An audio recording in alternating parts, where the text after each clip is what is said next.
So yun mga buddy, hindi na si Kuya Renji at alright. Ay! Uy. Ay, hindi ko na. Yan.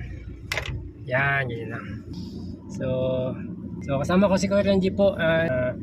Gusto ko rin on the spot si Kuya Renji at gusto ko rin malaman. Ito Kuya Renji, wala sa wala sa kumbaga ito ay Hindi na pagplanuhan, hindi na pag-isipan. oo, biglang lang to. Parang sumayad.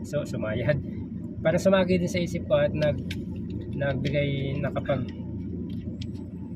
kuha ng attention ko ba. Yung may nag-comment kasi Kuya Renji, ito wag kang ma-offend o wag kang sanang masasaktan ito bilang kaibigan, no?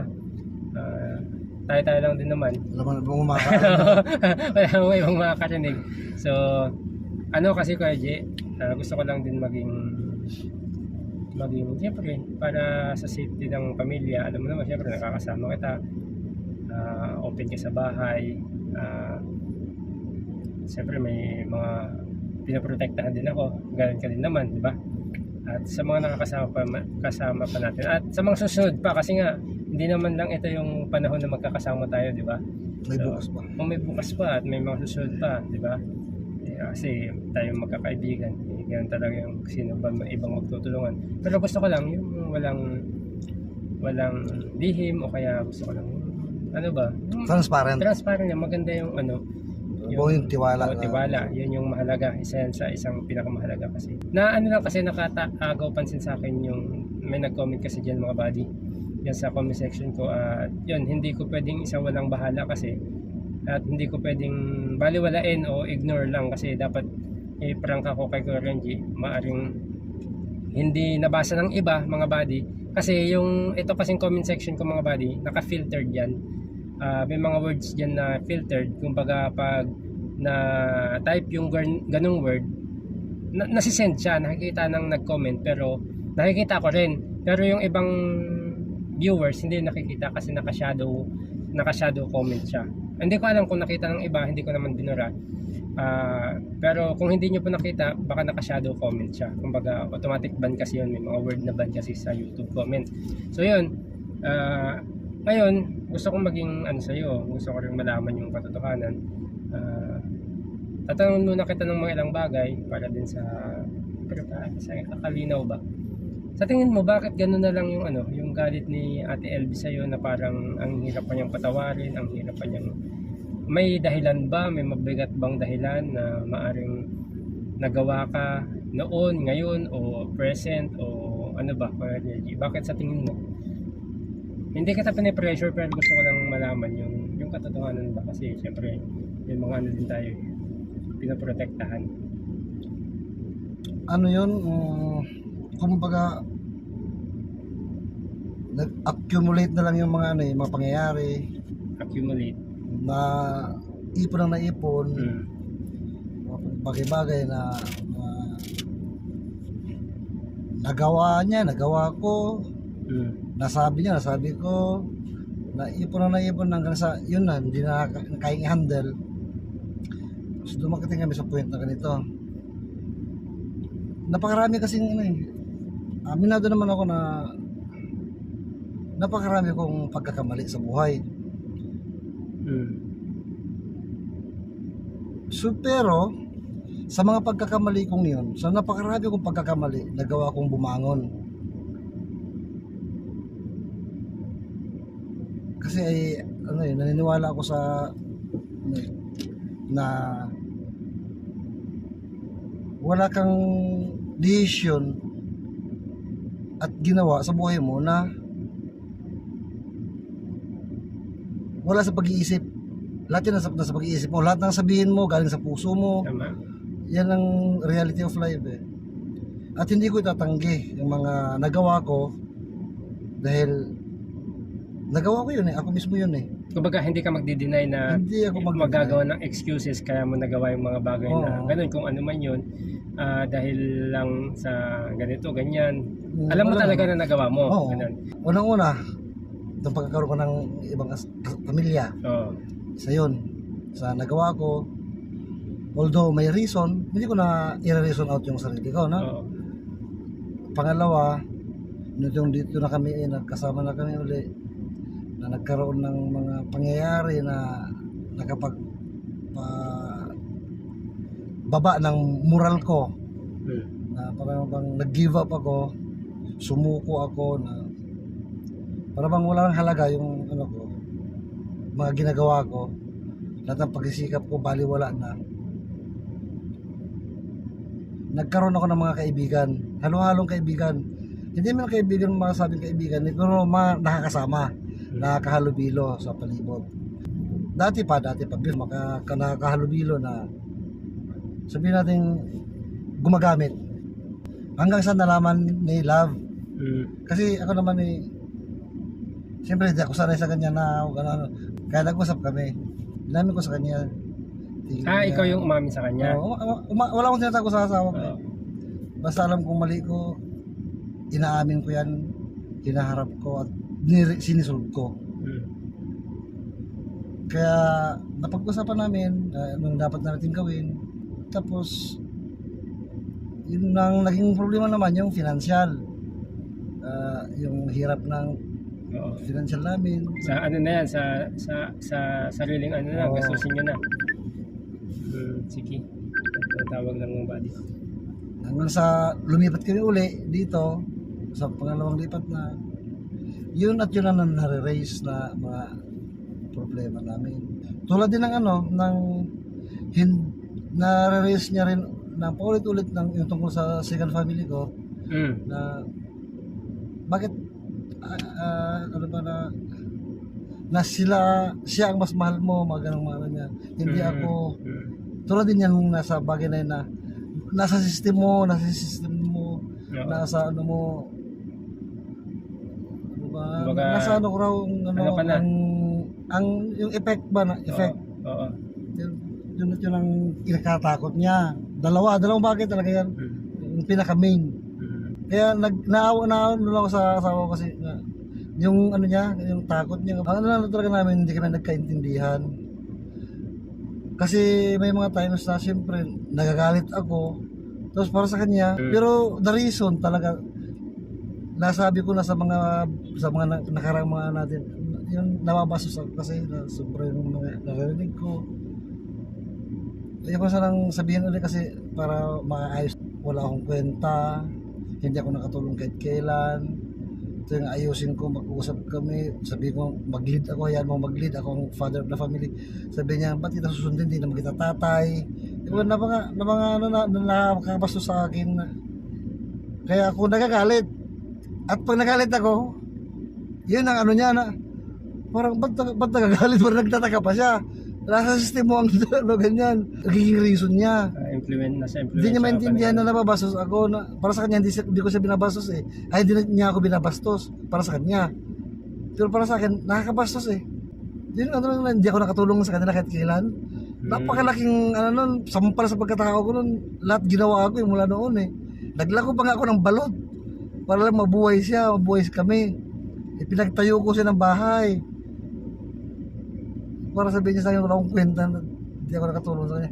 Nakaka yun, para sa akin parang nabaliwala lahat ng yung hirap ng sakripisyo ko.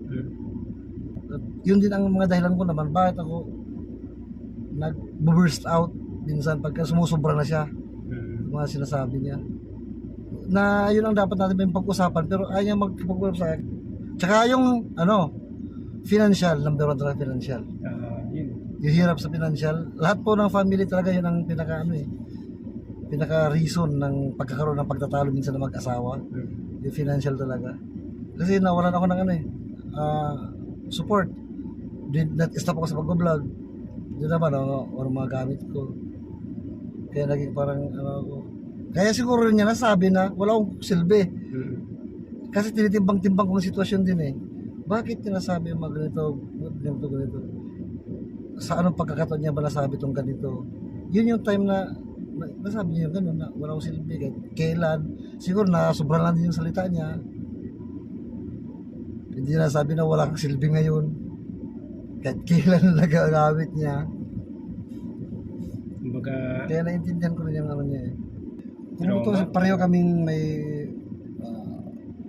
shortcomings. may faults. Pero di mo naman binubugbog si Ate Elby ganun. Hindi naman. Bubugin ko na lang sarili ko kasi bubugin ko ang asawa ko. Kaya kasi iba kasi yung depression boss, baka hindi mo nakikita, nadidepress na rin siya. Di na ako malabas ng bahay eh. Kaya kasi natatakot Nagkukulong sa'yo. lagi sa bahay. Yung tindahan, hindi na rin nabubuksan.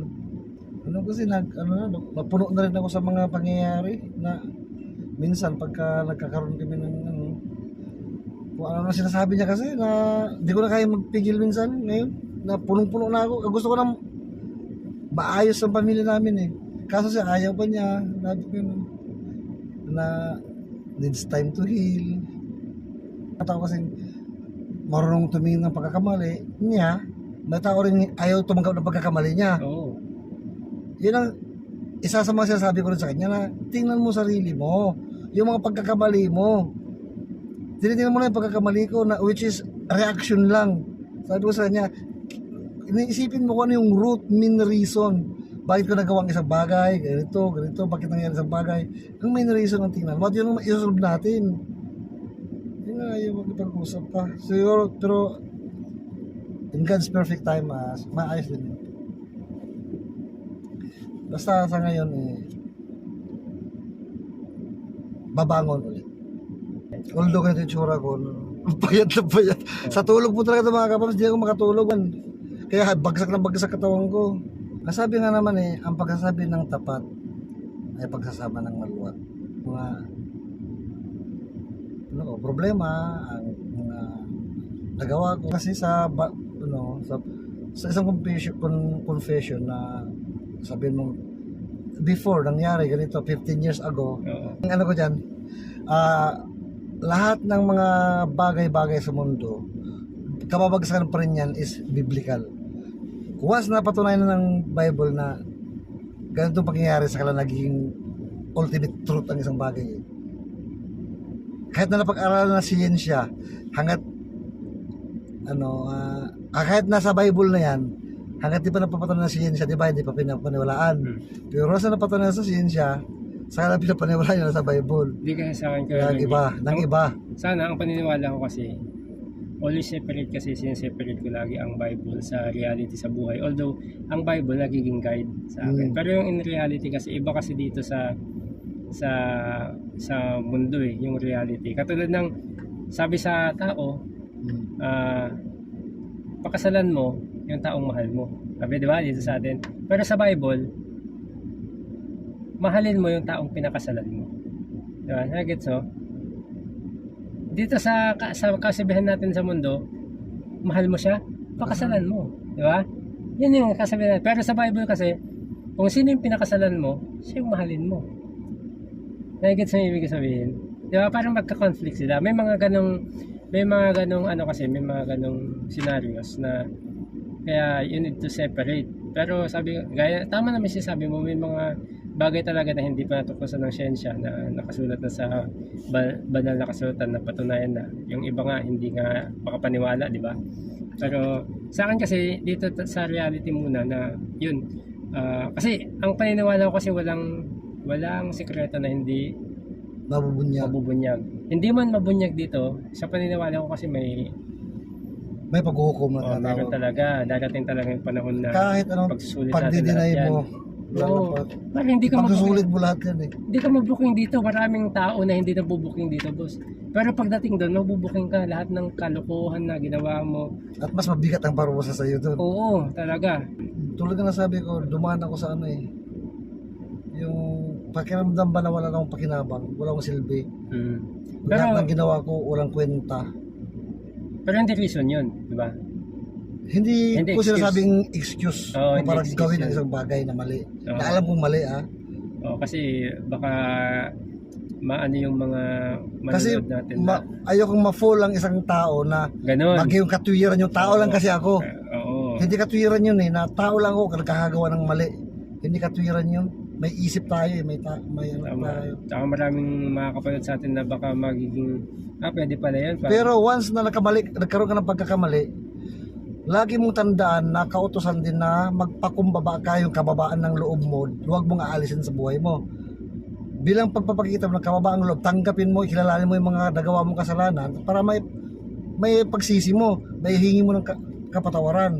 Huwag ka magmamataas na i-deny mo yung kasalanan mo. Kasi kung magmamataas ka, i-deny mo yung kasalanan mo na hindi ko nagawa yan, perfecto ka, ganun. Dinideny mo yung kasalanan mo, napakataas mo naman. Pinaka dyan boss, yung nakakasama mo, yung kaibigan, yung mga makakasama mo, yun yung napakalaking pag-factor na Mga kabataan na nanonood, no? Piliin mo kaibigan mo. yun tama. At pray always. Pray. Yun, alam niya kasi, siyempre, malalaman mo yan. Ano mo yan Diba? subscriber mo rin yan. Oo, kaya Taga-subaybay. Mga taga-subaybay ko. Kaya mas pinili ko na sa kanya manggaling. Kaya sa nababasa ko sa comment o kaya baka may ibang taong magsabi sa akin, di ba? Ewan ko ba, ba't ako ganyan? Hindi ako marunong yung alam ko mali, na pagkakamali ako. Di ako tumatanggi dyan. Basta alam kong pagkakamali ko, tinatanggap ko yan, hinaharap ko yan, sinusolve ko yan.